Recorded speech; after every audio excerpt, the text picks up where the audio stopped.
سلام خوبی؟ متشکرم. شما خوب هستین؟ قربونت. چه خبر؟ مرسی. من یوتیوبرم. جدی؟ بله یه سوال از شما داشتم. چه سوالی؟ دیسی یا مارول؟ مارول. ای بابا. حالا به چه علت؟ خیلی خفن تر از دیسیه به نظرم. خب نه کاراکتراش ولی دیسی قدیم.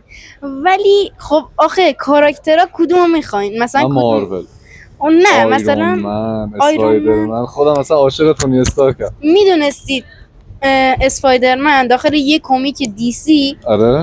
آلفرد رو میشناسین؟ آلفرد آره. پنیورس. آره. اون شکستش داده، یعنی جدی؟ اسپایدرمن رو شکست داده. بله جدی؟ ولی من کلا چون مثلا بچگی زیاد دیسی خودم خیلی طرف بتمنم ولی بیشتر با مارول حال میکنم. اصلا قسمت آخرش که با تانوس و اینا. ببین دوست بله. عزیز سلام. حتما باید این کارت بله. شناسای منو بچه‌ها من کارت مارول گیرم میاد مارول میگیرم.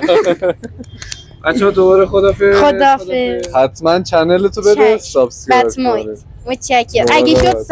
100% دیسی فن شد. چشم. دیسی خیلی بهتره، قدیمی تره، اصلا کلاسیک ادونچر رو داخلش احساس می‌کنی. چشم. متشکرم. خدا نگهدار. خداحافظ. خدا نگهدار.